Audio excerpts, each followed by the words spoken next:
ଓହୋ ଏ ବିଲରେ ଯୋଉ ଖରା ହଉଛି ଲୋକ ଗୁଳୁ ଗୁଳିରେ ରହି ହଉନି ତା ବିଲରେ ଆଉ କାମ କରିହବନି ସେ। ଓହୋ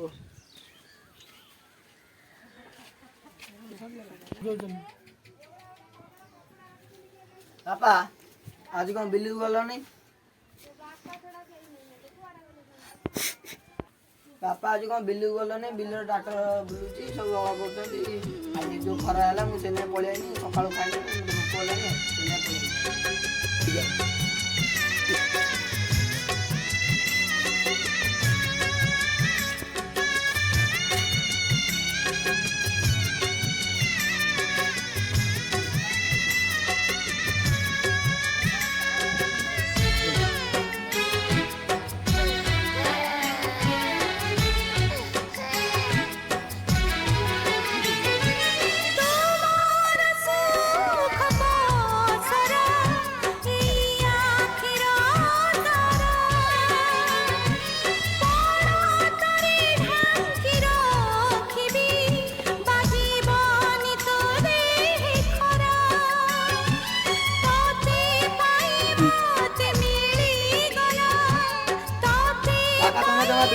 ବସି ଖାଲି ଖାଉଛ ବାପା ଜମା ବିଲକୁ ଖାଲି ବସିକି ଖାଉଛ। ଉଠି ବସିବା କୁଆଡେ ଯିବ ଭାଇ ତୁ ସକାଳୁ ଉଠି କାମ ପଳେଇଥିବୁ। ବାପା ଦେହ ଭଲ ନଥିଲା ମେଡିକାଲ ନେଇକି ମେଡିସିନ ନେଇକି ଆଇଲି। ହଉ ବାପା ତମେ ଏଇଠି ବଇଥା ଖାଇବ ନେଇକି ଆସ। ଜୀବନେ ଭରିଲା ପୁଅ ପାଇଁ ସବୁ ସସାରିଲ। ବାପା ତମେ ଏଠି ବଇଥା ସିଏ ଆଣି ଖାଇବା ପାଇଁ ଦିଅ ମୁଁ ବି ଆଣିକି ଦେବି ତାକୁ ଭାତ ନେଇକି।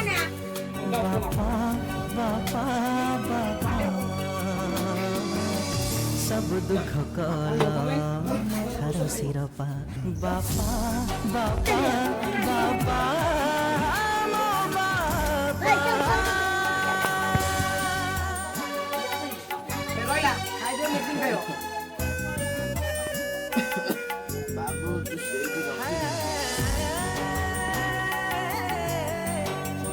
ସିଏ ସେ ବାପାକୁ ଦେଇଦିଅ ଖାଇବା ପାଇଁ ମୁଁ ଦେଇପାରିବି।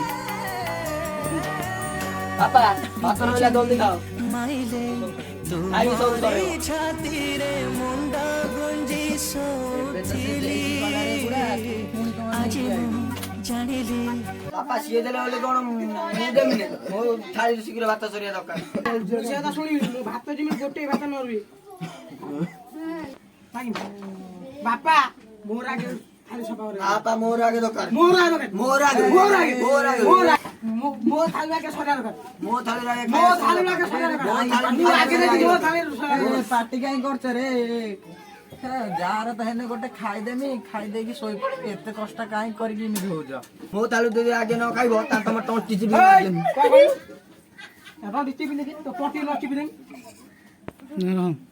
ବାପା ମୋ ଥାଳି ଆଗେ ନ ଖାଇବା ତମ ତଣ୍ଟି ଚିପି ମାରିଦେମି। କହିଲା ଭାଇ ବାପା ଟଣ୍ଟି ତୁ ଚିପି ମାରିଦେବୁ। ଚିପି ଧରି ଦେଖି ଭାଇ ଚିପି ପିଏକୁ ନ ପିଦେମି। ଆରେ କାହିଁକି ଦି ଭାଇ ଝଗଡ଼ା ଲାଗିଛ? ଟଙ୍କା ପଇସା ଜମି ଭାଇ ଭାଇ ଦିଲ୍ଲୀ ଦି ଭାଇ ଝଗଡ଼ା ଲାଗୁଛ। ହଁ ଯା ଯା ଘରକୁ ଯା ଶୋଇବୁ ଯା ସକାଳେ ବୁଝା ବୁଝା ତୁ ଆଇ ଯା ଘର ଫୁଟା ଯା ଯା ହେଇଯାଇଛି ଆଉ କଣ ହବ? ପିସା କଣ ତମେ ପିସା କଣ ଏ ଦି ଭାଇ ଏମିତି ଝଗଡ଼ା ଲାଗୁଛନ୍ତି? ଆଉ ତାଙ୍କ ଗୋଡ଼ଟା ଛିଣ୍ଡେଇ ଦଉନା। ହଁ ହେଲା ପିସା ସେ ଯାହା ହେଲାନି କଳିଯୁଗ ଇଏ ଦି ଭାଇ ଯାହା କଣ ହବ ତମେ ତ ଜାଣିଥିବ ଭଲ ଭାବରେ ଆଉ କଣ କହିବି? କେତେ କହିମିରେ ଆଉ ତାଙ୍କୁ? ସେ ରାତି ପାହିଲା ବେଳକୁ ଝଗଡ଼ା କରୁଛନ୍ତି, ରାତି ହେଲା ବେଳକୁ ଝଗଡ଼ା କରୁଛନ୍ତି। ଆଉ ମୁଁ ପାରିବି ନାହିଁ ତାଙ୍କୁ। କାହିଁକି ଦି ଭାଇ ଏ ଅର୍ଡରଟା ରଖି ଯାଇ ଅର୍ଡରଟା ଚୁକେଇ ଦେନା 5 ଜଣ ବସି ସେ ଆରେ ଯିବ। ବୁଢା ଆଜି ଭାବୁଛି ବସେଇକି ରାକା ମଦନ ଅଛନ୍ତି ସବୁ ଆଜି କରିଦବା। ହଉ ଯାଉଛି ଏବେ ପିସା। ମତେ ଟିକେ ଉଠେଇକି ନେଇ ଚାଲିଲେ। ଚलो ପିସା ଦେଖିକି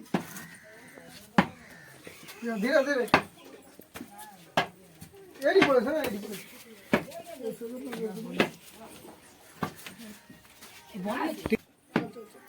ପିସା ଧୀରେ ଦେଖିକି ପିସା ଗଳି ପଡ଼ିବ। ଚାଲି ପଡ଼ିଲା ଧୀରେ ଧୀରେ ପିସା ପିସା ପିସା ମୁଁ ଆସୁଛି। ହଁ ରେ ବୁଢା ଯା। ହଉ କାଲି ପିଜା ତମେ ଶୋଇତ ମୁଁ 5 ଜଣ ଡାକି ଆଣେ ତା ଅର୍ଡର ଚୁକେଇଦବା। ହଉ ଯା ରେ ବୁଢା ଆସିକି ମତେ ଏଇଠୁ ଉଠେଇକି ଟିକେ ନବୁ ପଦାକୁ। ହଉ ପିଜା ମୁଁ ଆସୁଛି। ହଉ ଯା।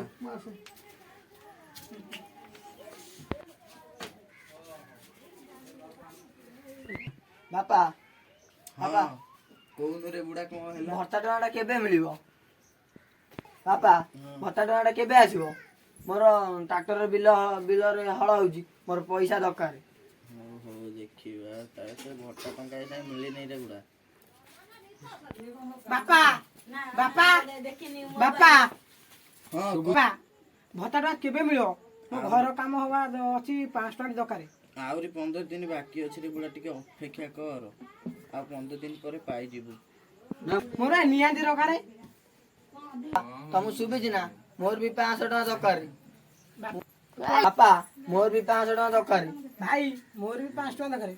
ମୋର ବି ଦରକାର। ମୋର ବି ଦରକାର। ମୋର ବି ଦରକାର। ତୁ କଣ କରିବୁ? ବିଲୁ କଣ କରିବୁ? ତୁ କଣ କରିବୁ 5 ଟଙ୍କା? ମୋର ଦରକାର। ତୁ କଣ କରିବୁ? ମୋର ବା ଦରକାର। ତୁ ଆଗେ କଣ କରିବୁ ମତେ କହ। ମୋର ଦରକାର। କଣ କରିବୁ ମତେ କହ। ମୋର ଦରକାର ବା। ତୁ କଣ କରିବୁ ମତେ କହ। ତୁ ଆଗେ କହ। ତୁ କହୁନୁ, ତୁ ବଡ, ତୁ କହ ଆଗେ। ତୁ କହୁନୁ, ତୁ କହ। ତୁ କହ। ତୁ କହୁନୁ, ତୁ କହ। ତୁ କହ। କାହିଁକିରେ ତମେ ସବୁ ଏମିତି ହଉଛ? ତମ ବାଇରୁ ମୁଁ ମରିଯିମି। ଆଉ 15 ଦିନ ରହିଲା କହିଲି ଭତ୍ତା ପଇସା ଦେମି ବୋଲି, କାହିଁକି ସେମିତି ହଉଛ? 15 ଦିନ ହେଲେ ଭତ୍ତା ଟଙ୍କା ମିଳିବ। ଆଉ ଏତେ ସମୟ ରହିପାରେ ନା? ତାହେଲେ ଆପା ଚିପି ମାରିଦେବା, ଯେତିକି ଜମିବାରି ସବୁ ଭାଗ ନେଇଯିବା। ଆଉ ଚାଲ ଭାଇ, ବାପା ଏବେ ଶୋଇ ପଡିଛି, ତାହେଲେ ଚିପି ମାରିଦେବା।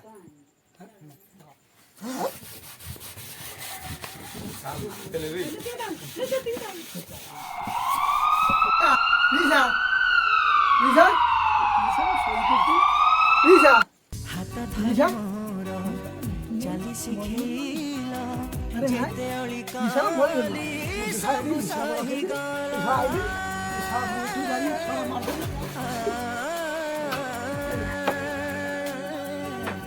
ହାତ ଧରି ମୋର ଚାଲି ଶିଖେଇ